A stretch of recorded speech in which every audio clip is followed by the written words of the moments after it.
nesse talk aqui a gente vai falar sobre arquitetura de microserviços, né? Que é um tema aí que está em alta, né? Então, é um dos nossos principais expertises aqui na Devires, né? E que está tendo muito procura atualmente.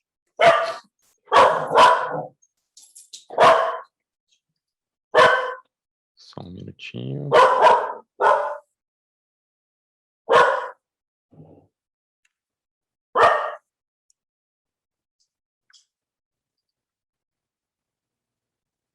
Bom, então, só me apresentar rapidamente aí, né? Para quem não me conhece, é pessoal de fora da Devires. Eu atuo como head de arquitetura aqui na Devires, né? Então, tenho alguns anos aí de mercado de TI, né? Comecei como engenheiro de software, depois arquiteto de integrações, arquiteto SOA, daí tive alguns cargos de liderança também na área de arquitetura e faz aí uns 4 anos já que fundamos a Devires, né? E a Devires hoje, para quem não conhece o portfólio, né? Ela é uma empresa de TI que nós fazemos projetos nos principais pilares aí da transformação digital, né? Então temos projetos de Agile, né? Então desenvolvimento ágil através de squads, né? Construímos produtos digitais aí para os nossos clientes. Temos pilares de DevOps, né? Onde trabalhamos com arquiteturas de DevOps, montamos automações, pipelines de build, deploy, infra as code. Temos o pilar de microserviços, que foca muito em arquitetura, né, de microserviços, implementação de domínios, APIs, containers, service mesh, que é o que a gente vai falar um pouco hoje. Temos uma vertical focada em dados, que foca nos temas relacionados a Big Data, Analytics, visualização de dados, de forma geral. E temos os pilares de cloud, que é onde a gente desenvolve nos 4 principais provedores de cloud, né, AWS, Azure, Google e Oracle.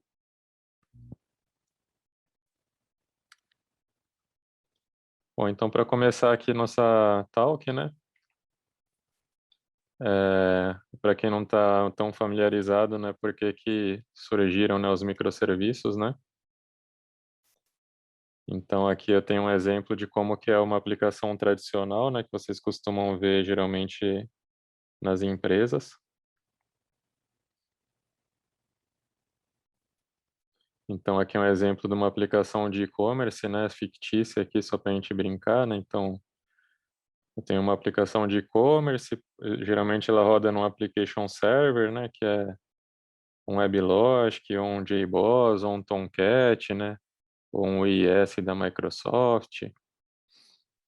É, nesse application server, geralmente eu tenho o binário da minha aplicação, né? Que é um pacote, se for Java, por exemplo, né? Um pacote AR, um pacote WAR, né? Ou meu pacote de aplicação Microsoft, né? Enfim, é um pacotão, né? E aí dentro desse pacotão, geralmente eu tenho os módulos da aplicação, né? Então, por exemplo, eu tenho módulos de busca, módulos de carrinho, né? Módulos de catálogo, por exemplo, e módulos de pedido. Porém, tá tudo dentro, fica tudo dentro dessa aplicação monolítica, né? Num pacote único. E aí, geralmente, ela interage com um banco de dados, né? Para fazer as gravações.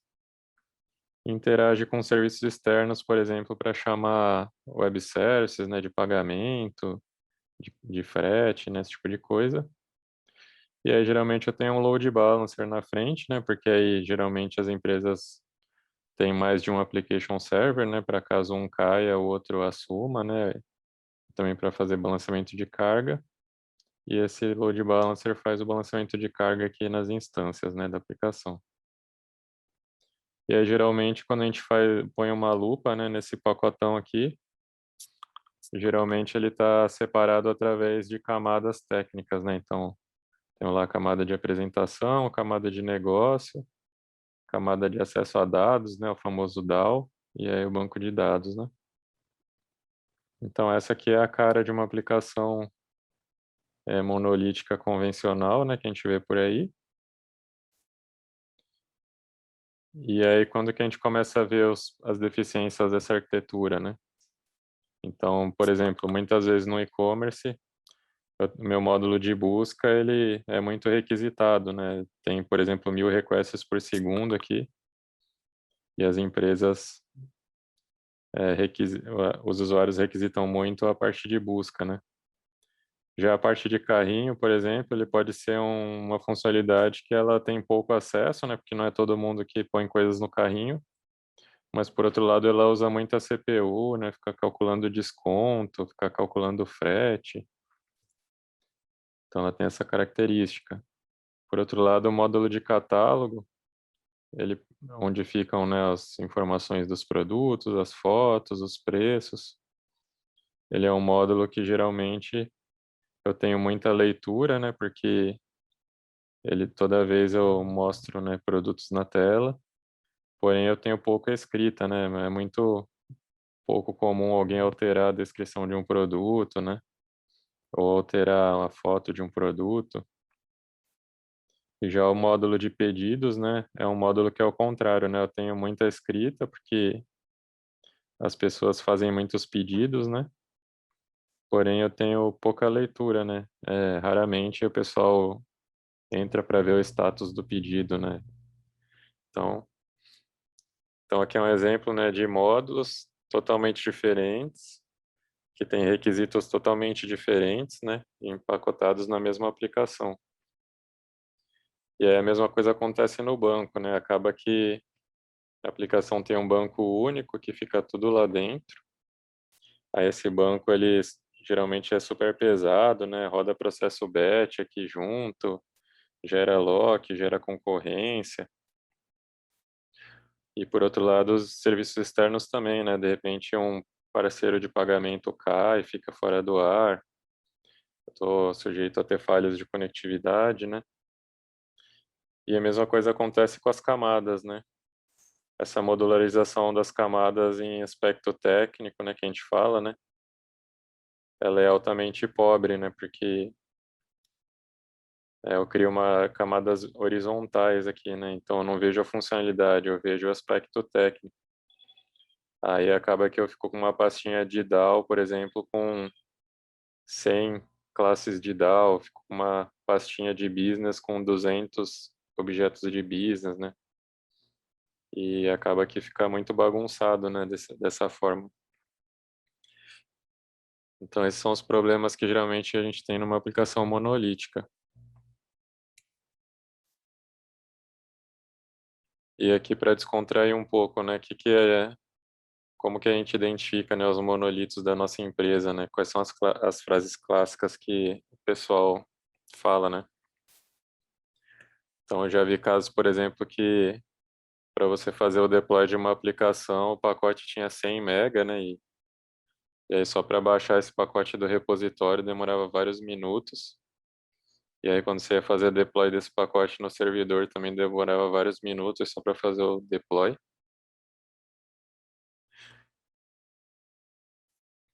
Aí tem casos também que você precisa escalar uma parte da aplicação e aí tem que pedir para a infra subir um servidor inteiro, né? Porque como a aplicação é monolítica, você só escala subindo novos servidores, né? Você escala por replicação. Você não consegue escalar só um pedacinho da aplicação, né? Aí tem o famoso texto também que fala que qualquer coisinha que a gente queira mudar no HTML, daí eu tenho que fazer uma Gmood, né, tal, gerar aquele pacotão de 100 mega novamente, né? Então qualquer mudança, por mais simples que seja, você tem que reempacotar tudo e fazer deploy de tudo de novo, né? O que é um baita risco, e aí por ser um baita risco, daí você só pode fazer em determinadas datas, em determinados horários de madrugada, né? Uma operação super complexa. Isso aqui é muito comum também, ninguém sabe fazer o build, às vezes, dessas aplicações. Então é muito comum você chegar na empresa e aí você precisa de um manual para fazer o build da aplicação, só uma determinada pessoa sabe fazer. um manual de 50 passos para fazer um build, né? Você tem que seguir a ordem correta, senão o pacote não puxa o outro e não sei o quê. Então elas têm essa característica. Outra característica muito clássica, né? Você mexe numa coisa e quebra outra. Tá tudo altamente amarrado. Isso aqui é clássico dos Javeiro antigo, né? Tecnologias antigas, defasadas, coisa que você nunca consegue atualizar porque a aplicação toda está baseada naquilo, né?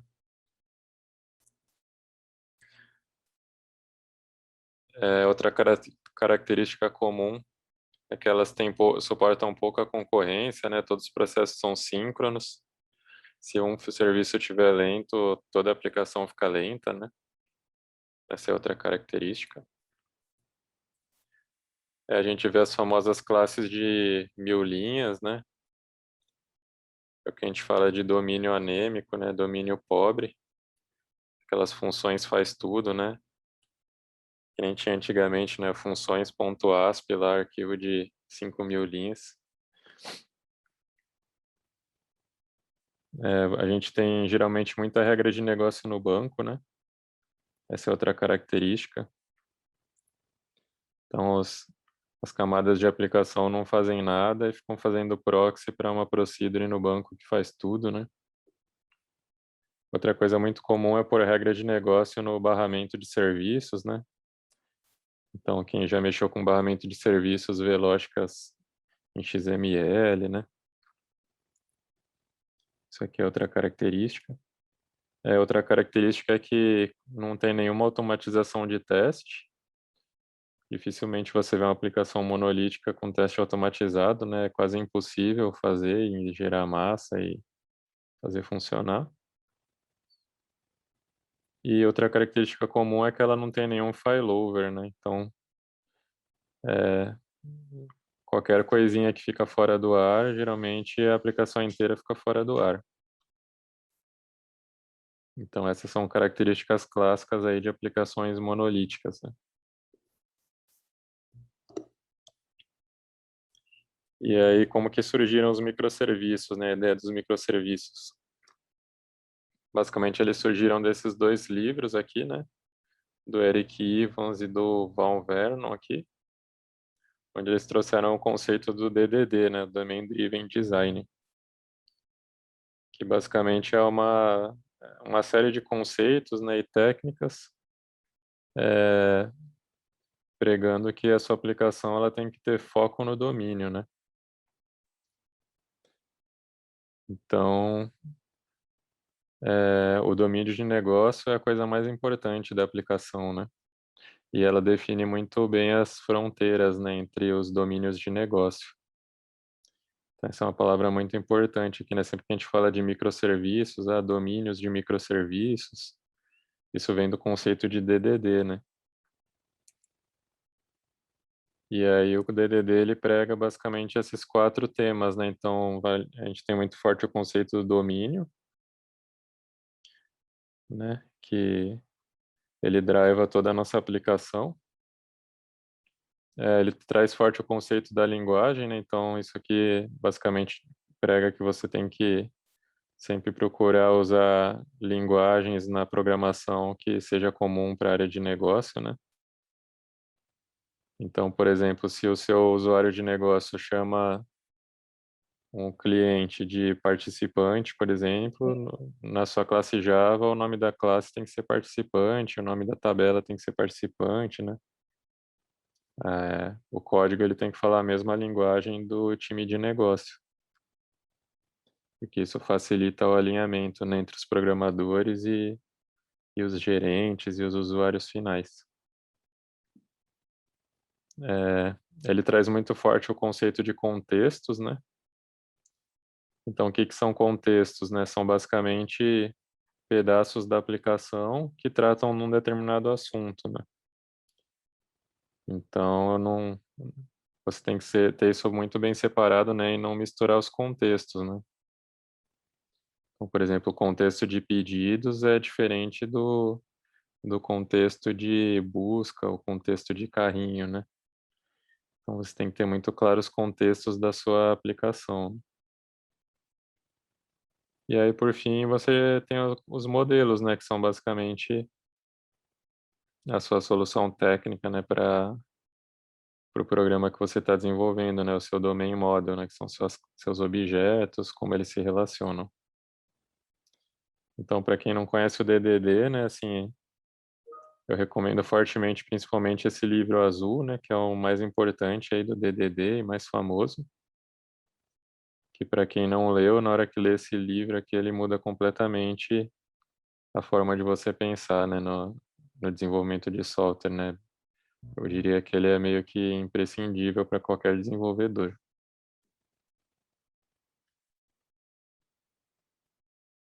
E aqui, como que a gente transformaria essa aplicação numa aplicação orientada a microserviços, né? Então, essa minha aplicação de e-commerce, ela viraria meu domínio de e-commerce, né? Aqui é o domínio do DDD, né? Em que cada módulo, né, da minha aplicação, ela vira um contexto dentro desse domínio, né? Então, eu tenho meu contexto de busca, que, como a gente viu, né, como ele é altamente requisitado, ele tem mais instâncias, né? Ele usa uma base Elasticsearch aqui que é propícia para buscas, né? Por outro lado, eu tenho o meu domínio de catálogo, que ele tem poucas instâncias, mas como ele tem muita leitura, ele se baseia num cache, né? Então aqui a gente vai ver que o nosso mecanismo de persistência ele passa a ser poliglota, né? Você não fica mais dependendo de uma base única, né? Você começa a separar esse dado, né? Então, no contexto do carrinho, eu posso usar uma base NoSQL, por exemplo, um MongoDB, né, para ter o acesso mais rápido, não estruturado. E na base de pedidos, né, que é altamente transacional, que eu tenho que garantir, né, transação, tudo, eu uso um MySQL, por exemplo. E essas informações, elas ficam separadas mesmo. E eu tenho aqui um barramento de eventos, né, que a gente chama de Event Hub aqui, que quando eu quero trocar informação, né, entre um contexto e o outro, eu posso usar nesse barramento de eventos para postar eventos. Então, por exemplo, chegou uma ordem, né, eu posto um evento aqui, ordem criada, por exemplo. Aí um outro microserviço que queira escutar esse evento, né, ele pluga aqui nesse barramento também e fala, opa, a ordem foi criada, então eu tenho que emitir a nota fiscal, por exemplo. Então, ele pega e emite a nota fiscal. Então, eu desacoplo, né, em vez de um microserviço chamar o outro, o microserviço posta o evento e o outro escuta o evento e processa, né? E aí, com isso eu vou reduzindo o acoplamento da aplicação. Eu posso também fazer um microserviço chamar o outro diretamente, né? Também não tem problema nenhum. Desde que seja via uma API, né? Que é uma fronteira documentada, né? Uma interface oficial, né? O que eu nunca posso fazer, que é proibido, por exemplo, é um microserviço acessar a base do outro. Isso aqui é proibido. Então, geralmente é assim que funciona uma arquitetura de microserviços.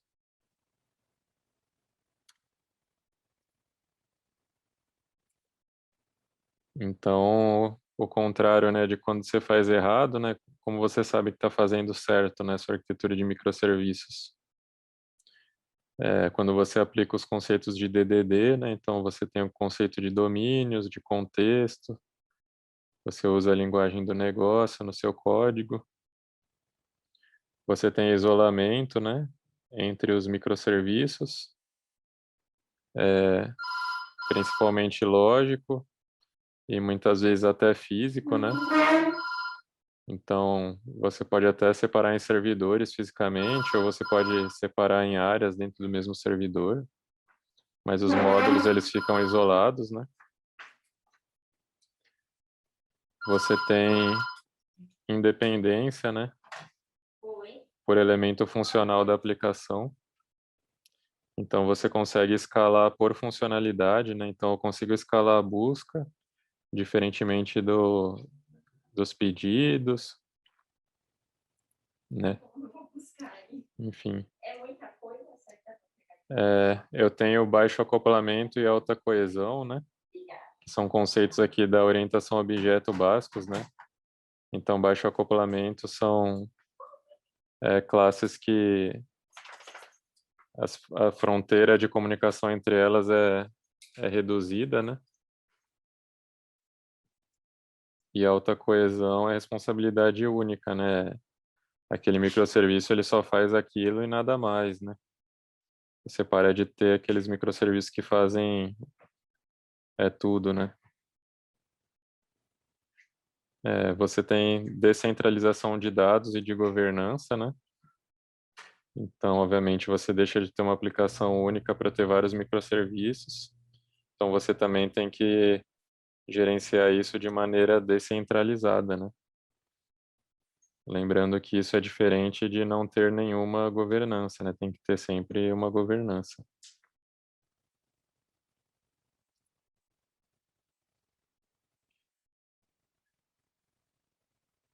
É, geralmente não tem uma padronização forte, né, de plataforma ou tecnologia. A arquitetura geralmente ela é poliglota, né? Eu posso escrever um microserviço em Java, outro em Go, outro em .NET Core, né? Não tem muito uma necessidade de seguir a mesma stack. Tem esse conceito que é muito importante, né? Que é de Smart Endpoints e Dumb Pipes. Né? Então, Smart Endpoints quer dizer que o microserviço ele é altamente inteligente, né? Toda a lógica está nele. E Dumb Pipes significa que pipe é tubo em inglês, né? Então, tubo significa a nossa middleware, né? Então, significa que o middleware tem que ser burro e o serviço tem que ser inteligente. Que isso é diferente do que o pessoal faz nas arquiteturas SOA, né? Que o pessoal põe toda a regra de negócio no middleware, né? É um pouco o inverso, né? Eles favorecem a coreografia versus a orquestração, né? Então, orquestração é quando um serviço chama o outro e coreografia é basicamente quando você está orientado a eventos, né? A arquitetura geralmente ela é a prova de falhas, né? Tem alta resiliência. Então você implementa circuit breakers, né? Faz com que se um serviço falhe, você vai num cache, né? Volta a um valor padrão. Você consegue fazer essas estratégias. A gente consegue fazer estratégias de CQRS, né? Que é separar a escrita de leitura nos microserviços. O ambiente de execução ele é isolado e leve, né? Então é muito comum o pessoal usar containers para isso.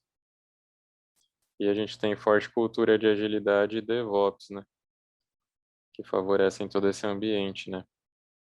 Então você começa a ter infrastructure, provisionamento automático, teste automatizado, CI, CD, porque como sua aplicação ela está quebrada em componentes menores, né? Então você começa a ser mais ágil.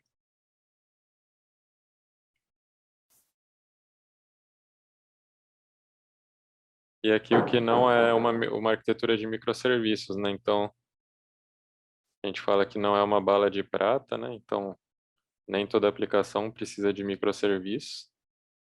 Então aplicações internas que não mudam quase nunca, né? Esse tipo de aplicação não teria, por exemplo, necessidade, né, de quebrar em microserviços. Não é um objetivo a ser alcançado, né? Não é turismo tecnológico. Então, tem muitas empresas que ficam testando 50 tecnologias, né, antes de para ver qual que é a mais ideal e aí nunca faz um microserviço, né? Só fica fazendo POCs eternamente. Então, não é um bicho-papão, né? Não adianta ficar postergando essa iniciativa. Tem que começar pequeno, faz um microserviço, né? Ver como ele se comporta, tal. Não é mais barato nem mais simples para desenvolver, né? Isso aqui é geralmente para os gestores, né? O gestor acha que fazer microserviços vai ser mais barato, né? Mas na verdade a gente tem que desenvolver mais código e a arquitetura fica mais complexa, né? Só que aí o ganho vem de outras formas, né? Você tem um ambiente mais estável, você tem menos problemas em produção, você entrega features mais rápido, né? Então o ganho vem de outras formas, né? Não em si na arquitetura. Isso aqui era muito comum, né? O pessoal achava que comprar um API Gateway era fazer microserviços, né? Isso aqui é muito comum também em grandes empresas fazerem esse erro, né? Fazer um microserviço que chama um serviço antigo, né? Um serviço SOA. Isso aqui também não é microserviço, né? Você só criou uma camada a mais na arquitetura errada. Isso aqui é muito comum também, né? O pessoal faz microserviço só na camada de aplicação e bate num banco compartilhado que todo mundo bate, né? Então tudo é micro menos os dados, né? Tem gente que acha que transformar tudo em Docker, né, é fazer microserviço. Não tem nada a ver. E novamente da governança, né? Tem gente que acha que microserviço não tem governança, né? Deixa tudo largado, sem padrão. E também isso é errado.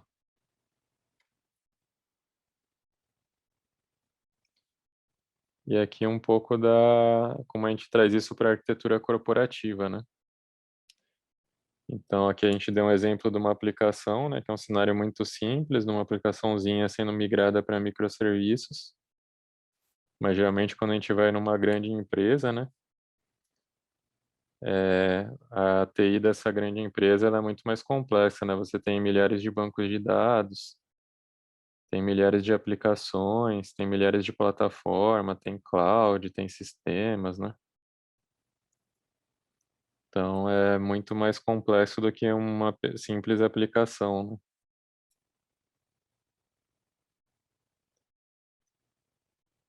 E aí aqui um pouco para quem conhece um pouco de arquitetura corporativa, né?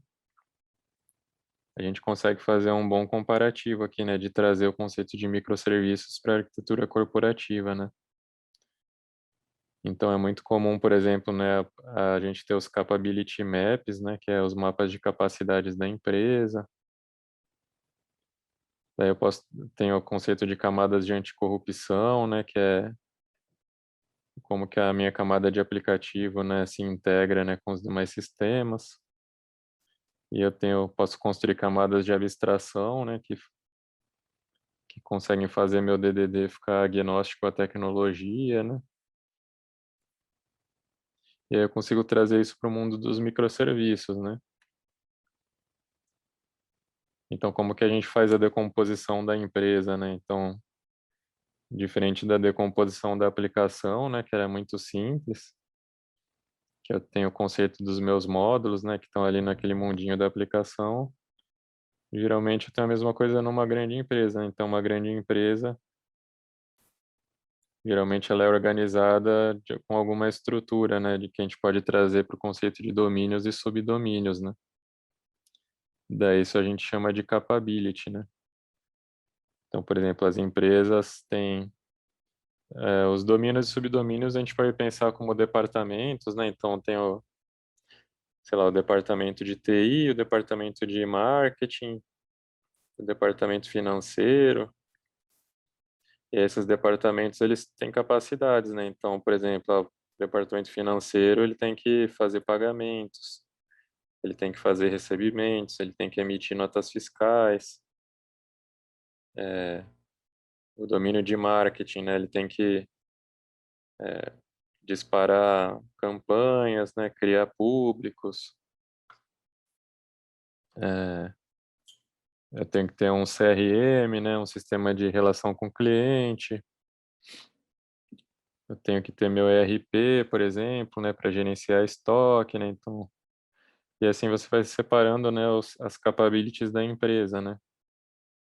Então, geralmente a gente chama isso de capability map de 3 níveis, né? Então, que geralmente é como se fosse uma árvore de 3 níveis, né? Que eu tenho o domínio, aí do domínio eu vou para o subdomínio, né? Que é um nível de organização dentro do domínio. E aí, por fim, eu tenho a capability, que é a funcionalidade de negócio. E aí, quando a gente traz isso para os microserviços, né? Daí eu tenho os meus bounded contexts, né? Então, saio das capabilities, aí das capabilities eu identifico meus contextos, né?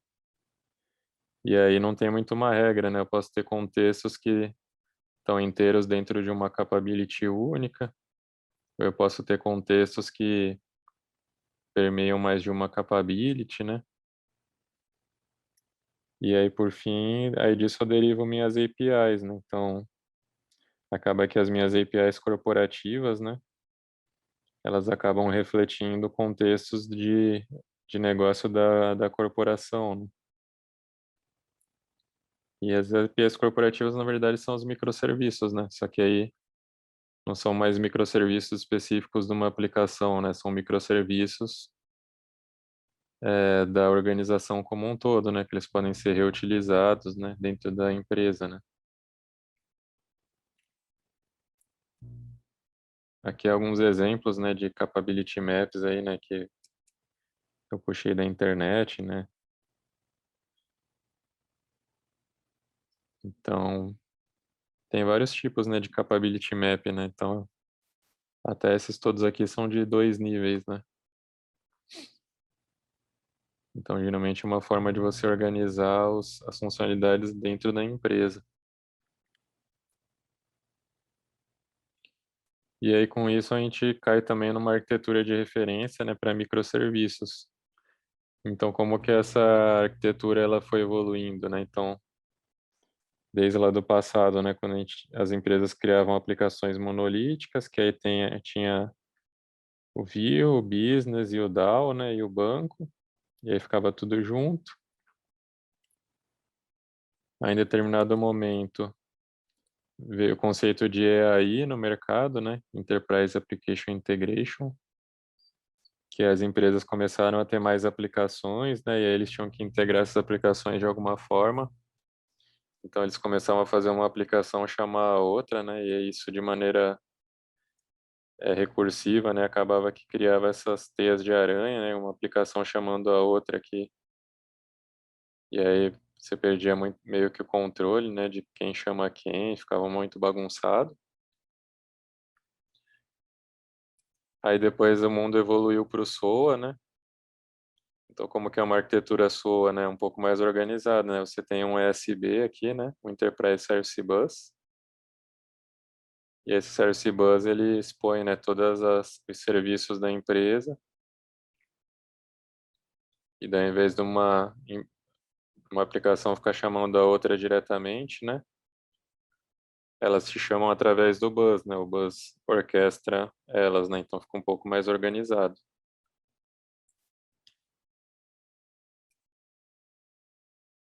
É que a gente estava assim, se a gente fosse ver as tendências de mercado, né, sei lá, aqui no sul a gente estaria sei lá, em 2000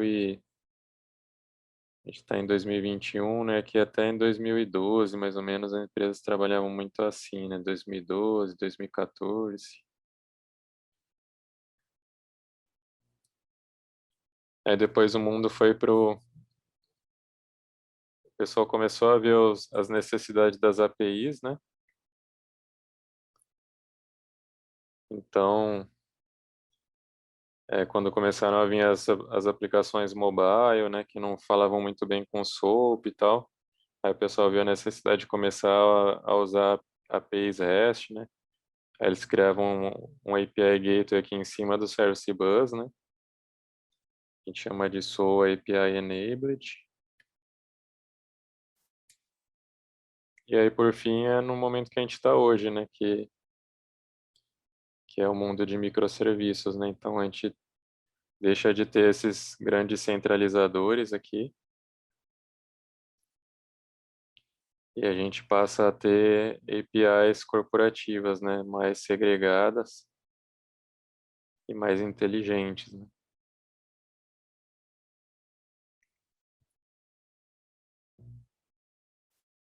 E aqui um comparativo, né? Para quem conhece SOA, né?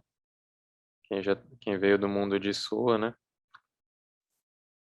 Então, umas diferenças aqui. Então, SOA muitas vezes é parecido com microserviços, mas muitas vezes também é diferente, né? Então, muitas pessoas falam que o microserviço é o SOA feito da maneira correta, mas tem alguns conceitos que são antagonistas aqui, né?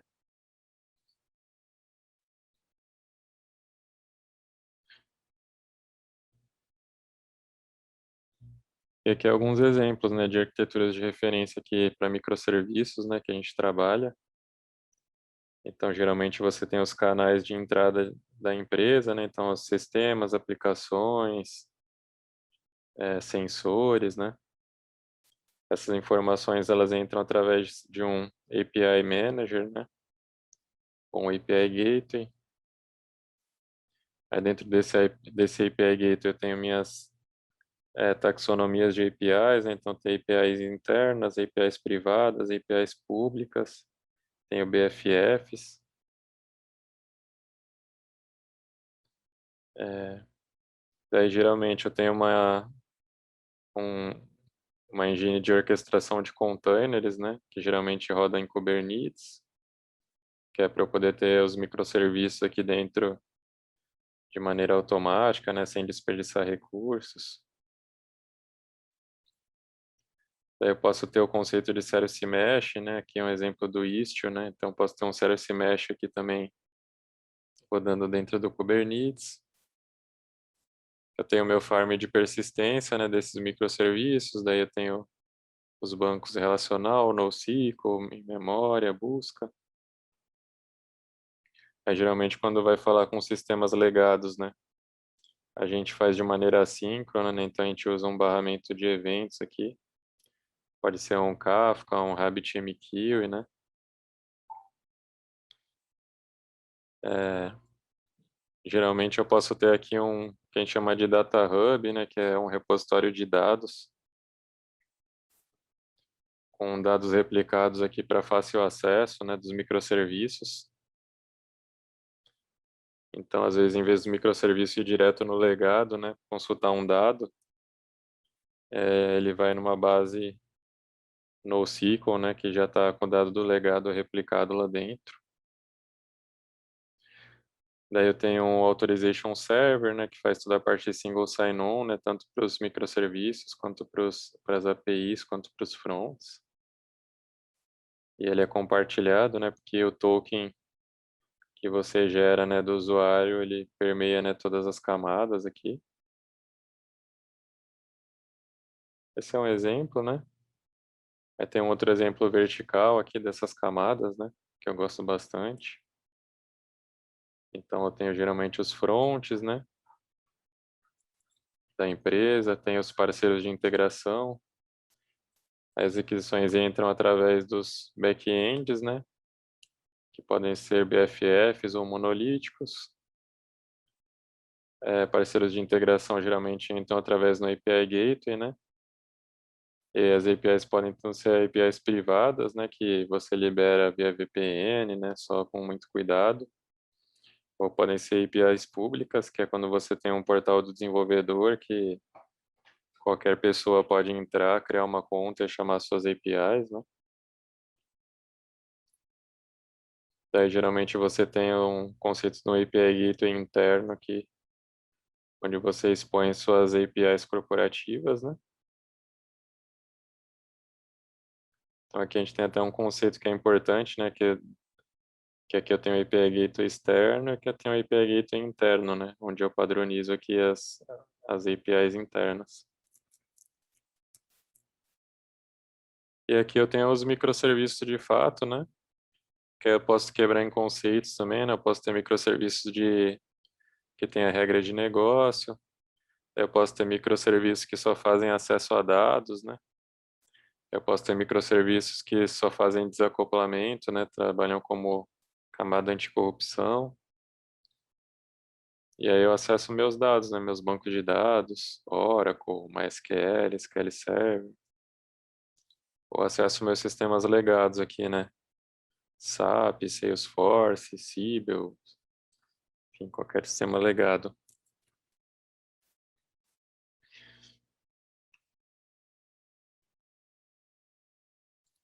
E aqui também um pouco mais de padrões, né, que a gente tem para microserviços. Para a gente estruturar a arquitetura, né, geralmente a gente tem o conceito de edge services, que são serviços de fronteira, né, que recebem de fato as requisições. Então, os edge services que geralmente tem que ter uma segurança muito forte, né, porque eles que estão expostos na internet, né, para ser chamados.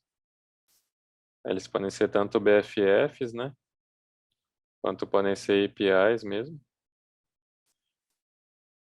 Daí eu tenho essa camada do meio aqui que a gente pode chamar de três formas, né? A gente pode chamar tanto de business services, quanto de integration services, quanto de composite services, né? Tem empresas que chamam das três formas, que são serviços que geralmente fazem muitas coisas, eles orquestram, na verdade, outros, né? Eles não se resolvem sozinhos, né? Então, são microserviços que às vezes eles precisam chamar outro, então esse precisa chamar esse, precisa interagir com uma mensageria, né? Então, são serviços que fazem operações complexas. E aí eu tenho o que a gente chama de core services ou atomic services, que são serviços que daí são totalmente independentes, né? Eles se resolvem sozinhos, né? Geralmente ele tem seu banquinho de dados, sua interface de entrada, e ele não depende de outros, né? Ele se resolve sozinho.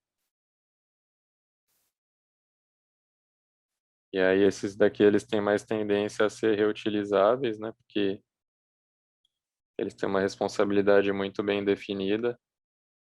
E já esses aqui de cima, eles fazem operações de negócio mais complexas, né? Então eles têm um reuso na camada superior, né? Então ele pode ser reusado entre aplicações da mesma empresa, e esses aqui eles podem ser reusados entre microserviços da mesma empresa, né?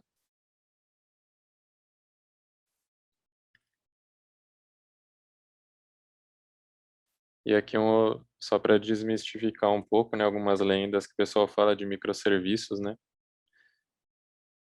Então, tem gente que fala que cada microserviço precisa ter seu próprio banco, né? Isso aqui é meio que uma lenda, né? Assim, imagina você trabalhando numa área de infra de uma empresa, né? Você ter 1.000 microserviços, aí cada microserviço tem um banco, aí você tem 1.000 bancos, e aí você tem que fazer backup desses 1.000 bancos, garantir que eles estão de pé, né? Monitorar, né? Vira um inferno, né? Então, o que o pessoal faz geralmente é compartimentizar os bancos, né? Então, sei lá, não precisa ter 1.000, né? Mas sei lá, você pode ter uns 4 ou 5, né? Separados por área ou separados por assunto. E aí os microserviços você pode isolar como esquemas, né, dentro do próprio banco, né, que é o isolamento lógico mesmo, que já é suficiente, né, para ter muitos ganhos aí dos microserviços.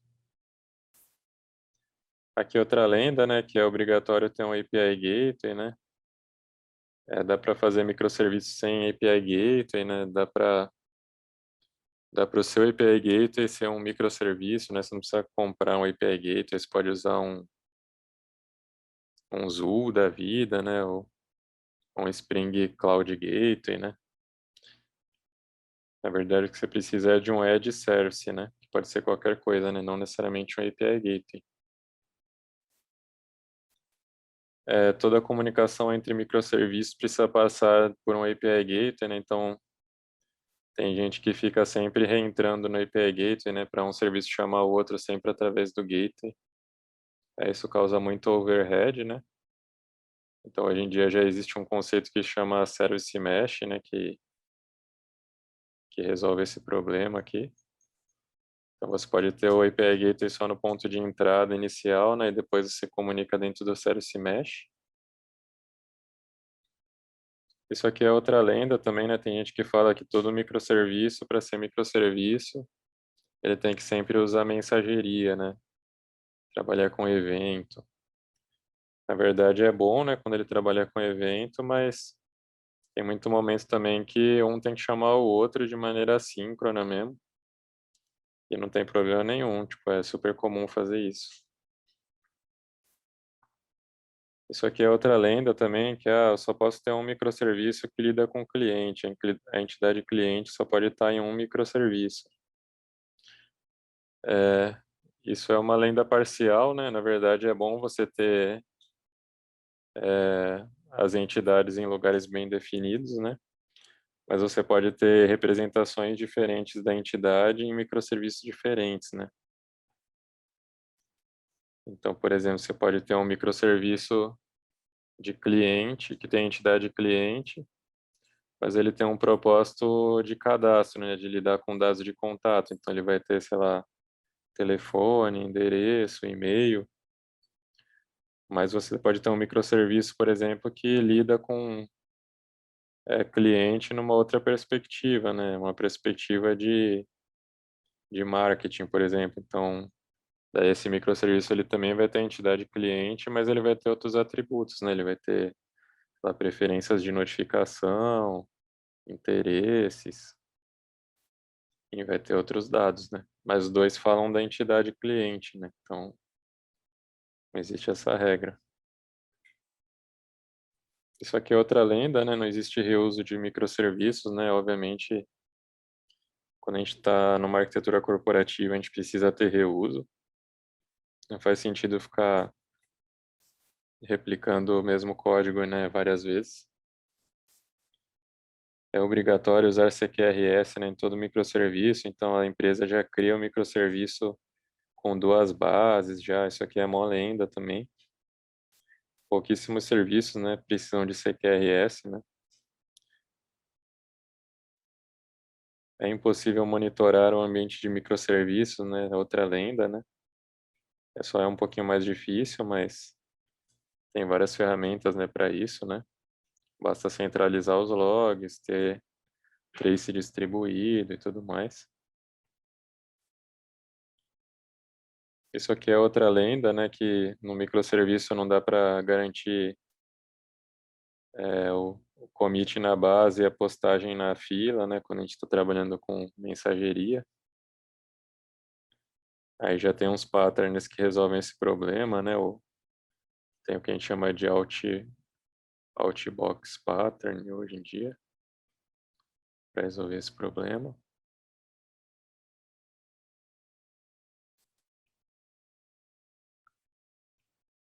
E essa outra lenda, né, tipo, cada endpoint precisa ser um microserviço, então sei lá, dentro da entidade customer, aí o cara põe o get num microserviço, o post em outro e o put em outro, né? Fica um nanoserviço, né? Na verdade. Aí também fica muito desorganizado, né? Fica muito complexo. O ideal é você ter um agrupamento mínimo ali nos microserviços, né? Que é o contexto mesmo, né? O contexto, ele pode ser um pouco mais abrangente, né? Não precisa ser tão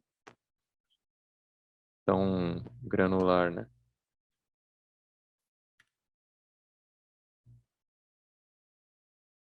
E aqui, para finalizar, né? Assim, para vocês terem ideia da complexidade, né, que é para a gente montar uma arquitetura decente, né, de microserviços, e porque que realmente as empresas contratam consultorias, né, como a Devires, né, que já tem muita experiência nesse tipo de arquitetura, né, então geralmente tem muitas coisas para se preocupar, quando na verdade as empresas gostam de se preocupar mais com o negócio, né, que é o que traz retorno, né, então deixa o time técnico se preocupar com essas coisas aqui, né, contrata uma consultoria e a gente ajuda nessa estruturação, né, mas começam a vir muitos assuntos que não tinham anteriormente, né? Então, Service Registry, Service Discovery, API Gateway, Service Mesh, Circuit Breaker, né? Fala de camada reativa, secrets, né? DevOps, monitoramento, enfim. Tem um mundo de conceitos aí que tem que estar bem estruturados para a arquitetura funcionar.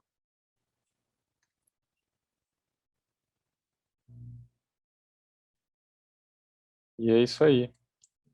Essa era a apresentação que a gente tinha para fazer aqui de microserviços. Espero que tenha ajudado aí de alguma forma, né, quem não estava tão familiarizado e fico aberto para o debate agora, para dúvidas.